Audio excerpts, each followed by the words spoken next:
Display చేశాడు already. He was displayed in front of all the media. అతను కాదు sir చెప్పేది, అతను కాదు సార్. అతను కాకపోతే ఎవరైతే మీరు చెప్పారో అతనే. Okay, he was displayed. Secretary has displayed the application తో పాటు ఆ రోజు 45 మందిది ఏమో మొత్తం చేశారు. దాంట్లో ఈ అబ్బాయిది కూడా ఒకటే డిస్ప్లే చేశారు.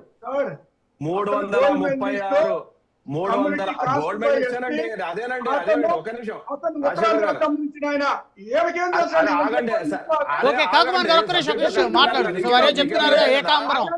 ఆయన అబద్ధాలు చెప్తా ఉంటే వెంట కూర్చోమంటారా?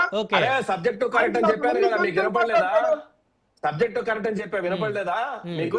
ఆగండి, మీరు ఆగండి, మీరు ఆగండి. చూడండి, రాంగ్ అని చెప్తున్నా కదా నేను, అది రాంగ్. ఓకే ఓకే కాకుమార్ గారు ఒక్క నిమిషం. ఓకే విజయసాగర్ గారు, నాయుడు గారు ఆయన మాట్లాడేటప్పుడు ఒక్క ముక్క మాట్లాడాలి. ఓకే ఓకే కాకుమార్ గారు నా వర్షన్ నాది. మీ వర్షన్ లో సరే ఏకాంబరం లేకపోతే ఇంకొక ఎక్స్ అనేటువంటి ఒక అభ్యర్థి, ఒక అభ్యర్థి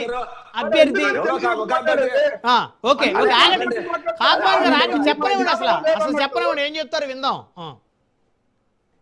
ఆ ఎల్ల ఏదో పొల ఏదో ఎక్సో వైదో జెడ్ కూడా డిస్ప్లే చేశారు. ఓకే, చేస్తే ఏముంది డిస్ప్లేలో? అక్కడ ఆ అబ్బాయి మెన్షన్ చేయాల, నెంబర్ 1. ఒకటి. రెండోది ఏంటంటే ఇప్పటి వరకు వైసీపీ ఇన్ఫ్లుయెన్స్ తో ఈ డిఎస్సి ఎట్లయినా నోటిఫికేషన్ వచ్చిన రోజు నుండి ఇప్పటి వరకు 336 రిట్ పిటిషన్లు ఫైల్ చేశారు హైకోర్టులో. 336 ఒకే సబ్జెక్టు మీద. ఓకే, ఒక్క చోట కూడా వీళ్ళకి రిలీఫ్ రాలే. లేటెస్ట్ గా వేసిన దాని మీద హైకోర్టు ఏమన్నదంటే మీకు ఎవిడెన్స్ ఎక్కడ అని అంటది. You produce the evidence. మనం ప్రోబ్ కు ప్రూవ్ చేయాలంటే, మేము ఏదైనా ఆర్డర్ ఇవ్వాలంటే యూ ప్రొడ్యూస్ ద ఎవిడెన్స్ అంటే, ఎవిడెన్స్ ఇవ్వకపోతే నో అని చెప్పింది హైకోర్టు. మీడియాలో కూర్చొని మనం ఇష్టం వచ్చేట్లు నోట్లు మాట్లాడడం కాదు. హైకోర్టు చేసిన కామెంట్ ఏంది? ఓకే, ఒక్క ఎవిడెన్స్ 336 నోటిఫికేషన్ వచ్చేటువంటి నుంచి 336 రిట్ పిటిషన్, 1-2 కాదు. లేటెస్ట్ గా మన 10-15 మంది ఇచ్చిన వచ్చి సహా ఒక్క ఎవిడెన్స్ ప్రూవ్ చేయలేకపోయినారు. ఇది పక్కన పెట్టేస్తే అదేమన్నారు, చంద్రబాబు నాయుడు గారి గురించి, భార్య గురించి ఏమన్నారు? ఇప్పుడు మనము వయసుతో పాటు సభ్యత, సంస్కారం 2 మనకు పెరగాల. ఆ 2 మర్చిపోయి మాట్లాడితే వీలు కాదు. ఇప్పుడు చంద్రబాబు నాయుడు గారు 45-46 సంవత్సరాల సుదీర్ఘమైన గురించి మాకు తెలుసు, కానీ నువ్వు రాజకీయాల్లో రాకముందు నుంచి ఉన్నావు. మేము రాజకీయాల్లో గట్టిగా మాట్లాడాలా? వ్యక్తిగతంగా మాట్లాడకూడదు.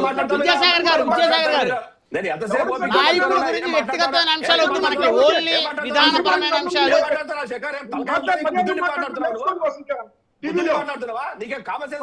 విద్యాసాగర్ గారు దయచేసి, కాకుమాన్ గారు ఒక్క నిమిషం మీరు ఓపిక పట్టాలి దయచేసి. కాకుమాన్ గారు దయచేసి మీరు ఒక్క నిమిషం ఓపిక పట్టాలి. కాకుమాన్ గారు ఒక్క నిమిషం. కాకుమాన్ గారు వారు మాట్లాడేటప్పుడు మీరు ఒక్క నిమిషం మళ్ళీ మాట్లాడు. విద్యాసాగర్ గారు కంక్లూడ్ చేయండి. విద్యాసాగర్ గారు కంక్లూడ్ చేయండి. విద్యాసాగర్ గారు కంక్లూజన్ ఇవ్వండి. రాజశేఖర్ గారు ఆగండి సార్, ఒక్క నిమిషం ఆగండి సార్.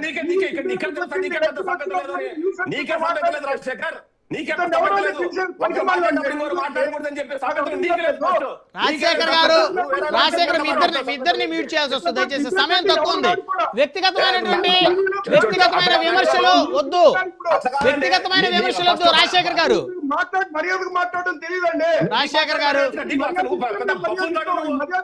విద్యాసాగర్ గారు గౌరవంగా మాట్లాడు దయచేసి. ఇద్దరిని మ్యూట్ చేయండి సార్. వల్గర్ వర్డ్స్ నేను అలౌ చేయండి దయచేసి. అది కరెక్ట్ పద్ధతి కాదు. మనం చర్చ పెట్టినప్పుడు సమాజానికి ఒక సందేశం ఇవ్వాలి. మీరిద్దరు కూడా సీనియర్, కరెక్ట్ కాదండి అది. విద్యాసాగర్ గారు, కాకుమాన్ రాజశేఖర్ గారు మీ ఇద్దరు కూడా చాలా సీనియర్లు, దశాబ్దాల నుంచి చర్చలో పాల్గొంటున్నారు. వ్యక్తిగతంగా మాట్లాడుకోవడం కరెక్ట్ కాదు. శ్రీరామ్ గారు 1 word కంక్లూజన్ ఇవ్వండి త్వరగా. శ్రీరామ్ గారు సార్ దయచేసి కరెక్ట్ గా సార్. రైట్. ధన్యవాదాలు అండి చర్చలో పాల్గొన్నందుకు. త్వరగా శ్రీరామ్ గారు, కాకుమాన్ రాజశేఖర్ గారు, విద్యాసాగర్ గారు అందరికీ పేరు పేరున ధన్యవాదాలు. మరి ఇది వాళ్ళ